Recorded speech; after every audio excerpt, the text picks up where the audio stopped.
Kronologi suami disabilitas bunuh istri di Banyumas, langsung serahkan diri ke polisi.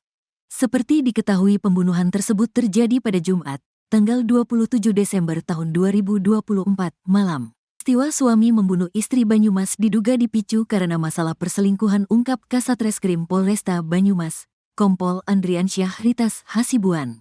Kronologinya karena berantem mereka, pelaku ini ada disabilitas. Korban dipukul pakai kunci Inggris dan sudah tadi malam menyerahkan diri ke Polsek, katanya, Sabtu, tanggal 28 Desember tahun 2024.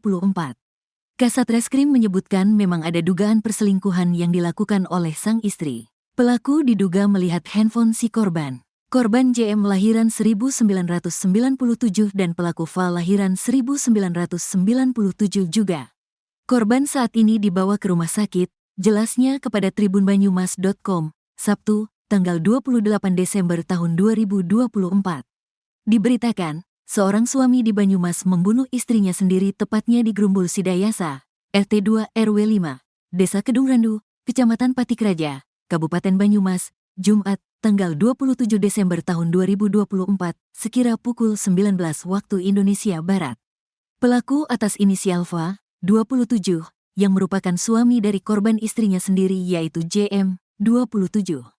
Menurut penuturan dari tetangga depan rumah, Siran, 52, menceritakan warga saat kejadian tidak mendengar atau mengetahui persis.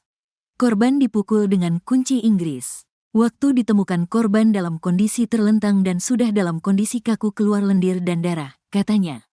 Pelaku diketahui adalah seorang pria disabilitas dengan cacat kaki dan menggunakan kursi roda. Pelaku cacat karena terjatuh dari pohon mahoni pada beberapa tahun silam. Menurut penuturan dari tetangga, antara pelaku dan korban memang sudah sering ribut dan cekcok, terutama meributkan soal perselingkuhan. Berdasarkan kronologi yang disampaikan tetangga, kejadian terjadi pada pukul 19 waktu Indonesia Barat.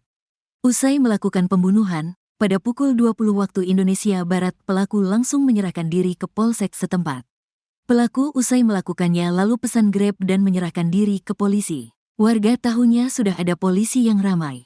Sama sekali tidak ada yang dengar dengan kejadian, jelasnya. Pelaku dalam kesehariannya hanya berprofesi jualan ayam Bangkok. Sementara korban atau istri bekerja sebagai asisten rumah tangga, ART, yang jarang berada di rumah. Sebelum lumpuh dan cacat, hubungan antara pelaku dan korban dikatakan cukup harmonis.